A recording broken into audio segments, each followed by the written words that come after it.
রাধে রাধে সবাইকে। ভাবছো তো ওটা দেখতে দেখতে যে হঠাৎ করে আমি কি বাটির মতো জিনিস নিয়ে চলে এলাম। তো এটা চলো দেখা যাক কী করে বানানো হয়েছিল, তোমাদের সাথে চলো শেয়ার করি।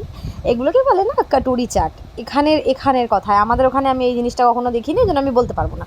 এটাকে বানাতে গেলে অনেক মেটেরিয়ালস লাগছে। দেখো না, এখানে দেখো আলু বয়েল, পেঁয়াজ, ধনিয়া পাতা, আনার, ও পাশে ব্ল্যাক সল্ট, তারপরে তোমার পেরি পেরি মশলা, রেড হিঙের কৌটোটার মধ্যে পাশে তোমার ছিল চিলি ফ্লেক্স, গ্রিন অরিগ্যানো যে শিশিটা রয়েছে ওর ভেতরে রয়েছে জিরে, তারপর টমেটো কেচাপ, নর্মাল নুন, কিশমিশ, ভুজিয়া, তারপরে তোমার গ্রিন চাটনি, তারপরে তোমার একটা একটা আরে ওটাকে কি বলে গো, একটা মানে ওই কেচাপের মতনই, কিন্তু ওটা তোমার তেঁতুলের হয়।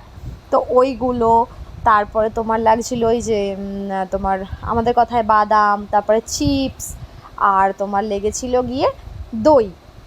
ঠিক আছে, টক দই। সেই দইটার ভেতরে জিরে, লঙ্কা, নুন, তোমার তারপরে ব্ল্যাক পেপার, এগুলো সব কিছু দিয়ে বেশ করে ফেটিয়ে নিতে হবে। ওর ভেতরে জল না দিলেই হবে, কারণ এখানে পাউচ দইগুলো পাওয়া যায়। তো এবার ওগুলো সব সাজ সরঞ্জাম যেমন আমরা তোমার পাপড়ি চাটে সাজাই, তেমন করে দেখো এখানে সাজাতে হয়েছিল। এক এক লেয়ার করে এক একটা কিছু দিয়ে চাটনি দিয়ে, গ্রিন চাটনি পড়ছিল, কখনো দই পড়ছিল, তো তারপরে কখনো এই ইমলির যে চাটনি সেটা ছিল। ফাইনাল লুকটা এটা এরকম হয়েছিল।